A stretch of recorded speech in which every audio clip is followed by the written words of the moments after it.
Hello investor, स्वागत है आपका फिनवर्स के नए वीडियो में। तो आज के वीडियो में हम देखेंगे स्टॉक मार्केट। तो स्टॉक मार्केट होता क्या है पूरा बेसिक से सिखाऊंगा, पूरा एडवांस तक यहाँ पे हम सीरीज शुरू कर रहे हैं, इसलिए सब्सक्राइब जरूर कर लेना। तो स्टॉक मार्केट बड़े बहुत सारे लोगों ने यहाँ पे मिलीनियर्स बने, बिलीनियर्स बने और बहुत सारे लोगों ने यहाँ पे पैसा भी गवा दिया, लेकिन किसी ने आपको ये नहीं बताया कि आपको यहाँ पे कैसे इन्वेस्ट करना होगा या ये स्टॉक मार्केट होता क्या है। आज के वीडियो में पूरा बेसिक सिखाऊंगा कि स्टॉक मार्केट होता क्या है, आपको इसमें कैसे इन्वेस्ट करना है और आप भी बहुत सारे जो मिलियनियर्स बिलियनियर्स बने या जिन लोगों ने पैसा कमाया उनके डायरेक्शन पे चले, ना कि वो लोग जो कि जिन्होंने इस मार्केट में बहुत सारा पैसा गवा दिया।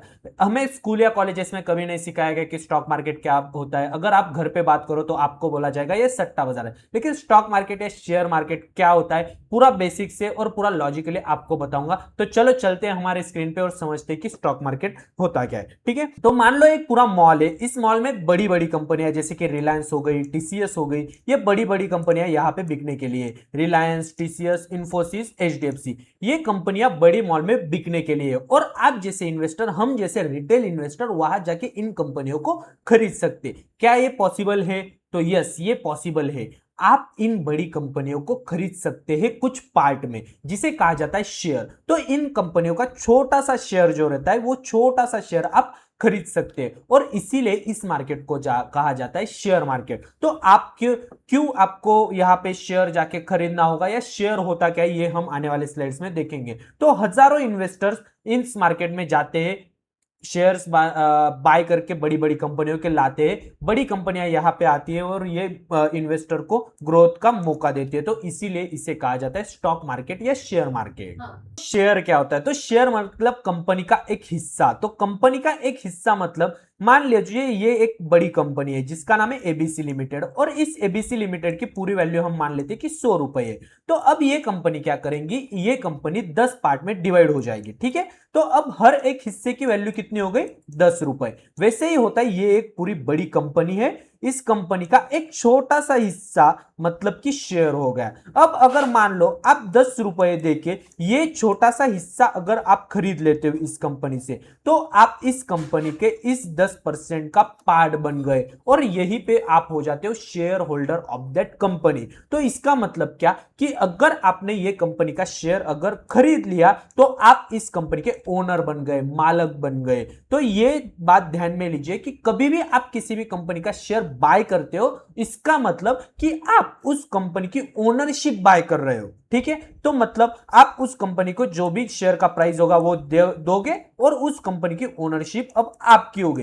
तो सबसे पहले कंपनियां क्यों शेयर उसका सेल करती है ये देख लेते हैं। तो कंपनी को पैसे की जरूरत होती है। मान लो अभी रिलायंस है, रिलायंस ने जियो का एक्सपेंशन किया, तो जियो का जब कंपनी रिलायंस एक्सपेंशन कर रही थी तब उसे पैसे की जरूरत होगी। तो ये पैसा कंपनी कहां से लाएगी? तो देयर आर मल्टीपल सोर्सेज, जैसे कि बैंक से लोन लेना हो गया, बड़े बड़े इन्वेस्टर्स होते हैं उनसे कंपनियां पैसा लेती है। लेकिन रिलायंस ने क्या किया कि हमारे जैसे जो रिटेल इन्वेस्टर है पब्लिकली उसके शेयर बांट दिए। तो इसलिए कंपनी को जब भी कभी एक्सपेंशन करना होता है या नई फैक्ट्री लगानी होती है, नए एम्प्लॉयमेंट हायर करना होता है, रिसर्च एंड डेवलपमेंट में पैसा लगाना होता है या नए मार्केट में एक्सपेंशन करना होता है, तब कंपनी को पैसे की जरूरत होती है। तो इसी ऐसे समय पे कंपनी क्या करती, अपने शेयर्स, अपना कुछ पार्ट बेचती है और वहां से पैसा उठाती है। ठीक है, तो मतलब एक कंपनी है जिसको पैसे की जरूरत है, उसने आपको उसका पार्ट दे दिया और आपसे पैसे ले लिए। तो इसका रिजल्ट क्या होगा कि कंपनी को ग्रोथ मिलेगी और इस ग्रोथ स्टोरी का आप भी हिस्सा बनोगे। कैसे? क्योंकि आप शेयर होल्डर हो।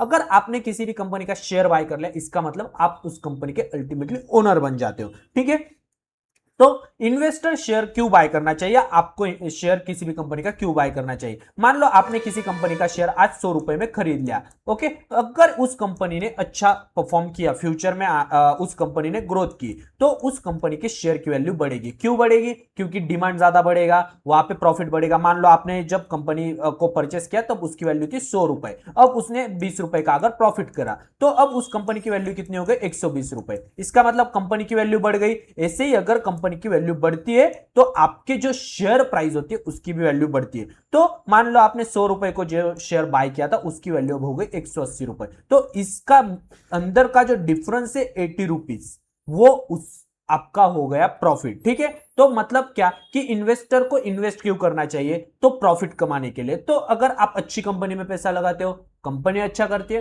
तो आपको उसका अल्टीमेटली प्रॉफिट होगा। तो आप किस किस तरह से कंपनी से जो भी बेनिफिट होता है वो ले सकते हो। तो सबसे पहले तो अगर आपकी शेयर की प्राइस बढ़ती है तो कंपनी आपको आपके मतलब आपके शेयर की प्राइस बढ़ेगी और आपको वो मुनाफा हो जाएगा। तो सेकेंड थिंग जो जहां से आप एज ए इन्वेस्टर पैसा कमा सकते हो, डिविडेंड से। मान लो किसी कंपनी ने अच्छा परफॉर्म किया, कंपनी को अच्छा खासा प्रॉफिट हुआ, तो कंपनी क्या करती है, अपने जितने भी शेयर होल्डर होते हैं उन्हें में जो भी बचा हुआ पैसा होता है वो बांट देती है। तो इसे कहा जाता है डिविडेंड। ये डिविडेंड क्वार्टरली, 4 मंथ्स में या ईयरली कंपनियां अच्छा खासा डिविडेंड देती है। जैसे आईटीसी हो गई, कोल इंडिया हो गई, ये 6 to 7% तो अपने शेयर होल्डर को डिविडेंड में ही बांट देती है। मतलब एफडी से अच्छा तो ये कंपनियां आपको डिविडेंड ही दे देती है और उनका जो भी प्राइस बढ़ता है वो एप्रिसिएशन भी आपको मिल जाता है। ठीक है, तो हु डिसाइड प्राइसेस, तो शेयर की ये जो प्राइस होती है ये बढ़ेगी या घटेगी, ये कौन डिसाइड करता है। तो इकोनॉमिक्स का सिंपल लॉ है, जब भी कभी डिमांड बढ़ेगा तो प्राइस बढ़ेगी। ठीक है, मान लो कोई शेयर 100 रुपए को चल रहा है, उसका अगर डिमांड बढ़ा तो उसकी प्राइस बढ़ने लगेगी। ठीक है,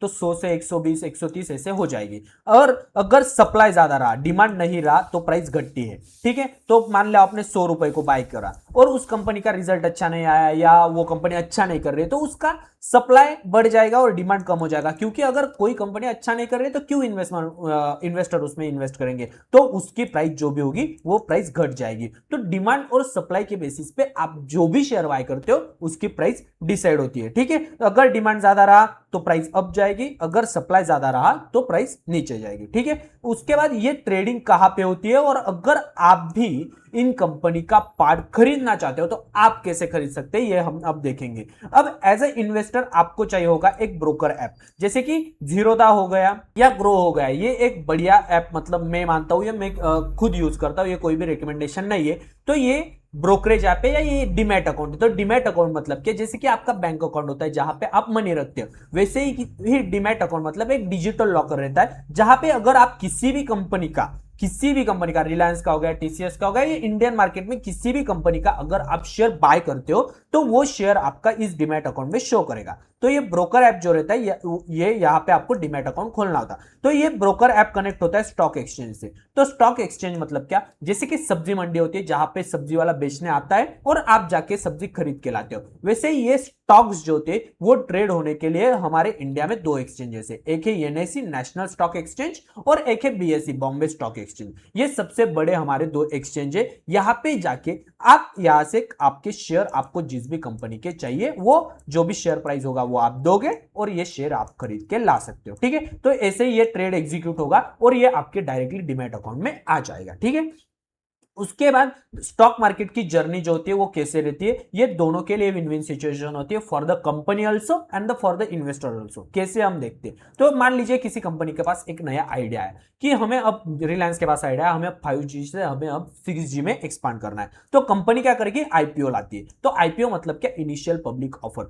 फर्स्ट टाइम जब भी कभी कंपनी अपने शेयर्स पब्लिक में इश्यू करती है उसे कहा जाता है आईपीओ या इनिशियल पब्लिक ऑफर। ठीक है, तो आईपीओ क्या होता है, इसका भी सेपरेट वीडियो हम हमारे चैनल पे बनाने वाले, तो हमें सब्सक्राइब जरूर कर लेना। तो हमारे जैसे इन्वेस्टर्स, रिटेल इन्वेस्टर, बड़े बड़े एचएनआईज हो गए, ये उस आईपीओ को अप्लाई करते हैं और कंपनी से शेयर लेते हैं। ठीक है, तो जब भी कभी ये बिजनेस ग्रो होगा, मान लो अब ये आईपीओ में आपको शेयर अलॉट हो गए, तो अब जब भी कभी बिजनेस ग्रो होगा तो आपकी जो भी कंपनी उसका प्रॉफिट बढ़ेगा और प्रॉफिट बढ़ने की वजह से आपकी शेयर प्राइस बढ़ेगी और शेयर प्राइस बढ़ने की वजह से आपको जो भी उसमें डिफरेंस होगा, मान लो आपने 100 रुपए को अगर शेयर बाय किया था और शेयर प्राइस बढ़ के 1 साल बाद हो गया 250 रुपए, तो इसका मतलब ये जो 150 रुपीज है ये हो गया आपका completely profit on the capital of 100 रुपए। मतलब आपने 100 रुपए लगा के 150 रुपए का प्रॉफिट कर लिया। ठीक है, और इन्वेस्टर यहाँ पे वेल्थ क्रिएट कर सकते हैं। तो ये कैसे कि कंपनी को पैसा मिल गया, कंपनी का विन विन सिचुएशन हो गया और हमें इन्वेस्टर, एज ए इन्वेस्टर हमारी भी वेल्थ बन गई, तो हमें भी ये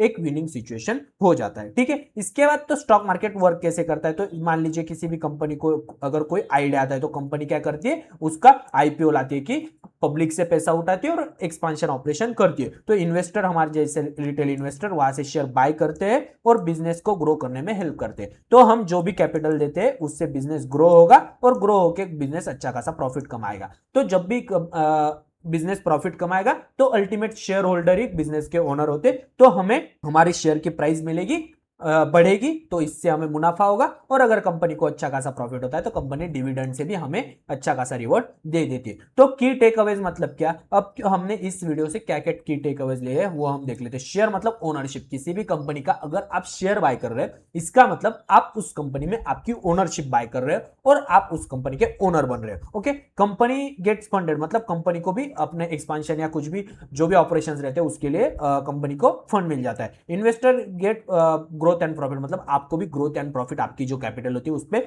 मिल जाता है। Price decided by demand and supply, तो डिमांड एंड सप्लाई के बेसिस पे हमारा प्राइस डिसाइड होता है। ये नॉर्मल इकोनॉमिकल कंसेप्ट हम कह सकते हैं। अगर हम आलू भी लेने गए, अगर आलू का दाम अगर आलू का डिमांड अगर ज्यादा है तो आलू का दाम बढ़ जाता है, आलू का अगर सप्लाई ज्यादा है तो आलू का दाम कम हो जाता है। तो डिमांड एंड सप्लाई पे हमारा प्राइस डिसाइड होता है। और ट्रेडिंग हैपेंस ऑन एक्सचेंजेस, तो national stock exchange and Bombay stock exchange, ये दो एक्सचेंजेस मेजर एक्सचेंजेस इंडिया में है, इन पे हमारी ट्रेडिंग होती है। तो प्रैक्टिकल अगर हम देखें तो लॉन्ग टर्म की सोचिए। ओके, उसके बाद सही कंपनी चूज करो। कई ऐसी कंपनियां जिसने वेल्थ बर्बाद भी कर दी, तो ऐसी कंपनियां मत देखो। फंडामेंटल टेक्निकल एनालिसिस होता है कंपनी का, वो कैसे करते हैं ये भी हम हमारे वीडियोस आने वाले वीडियोस में बताने वाले। तो इसके लिए हमारे चैनल को सब्सक्राइब जरूर कर लेना। रेगुलर इन्वेस्टमेंट करो, एसआईपी के जरिए करो या रेगुलर जैसे भी आपके पास अमाउंट आती रहे वैसे आप इन्वेस्टमेंट करते रहो। रिस्क को समझो, तो रिस्क क्या होता है, रिस्क कम कैसे करना होता है, किस कंपनियों में कितना ज्यादा रिस्क होता है, ये भी हम आने वाले वीडियोस में डिस्कस करने वाले। ओके, तो कंटिन्यूअसली सीखते रहो और इस मार्केट में आपको जो भी अपॉर्चुनिटीज होंगी वो सब अपॉर्चुनिटीज हम आने वाले वीडियोस में डिस्कस करने वाले। तो इसके लिए हम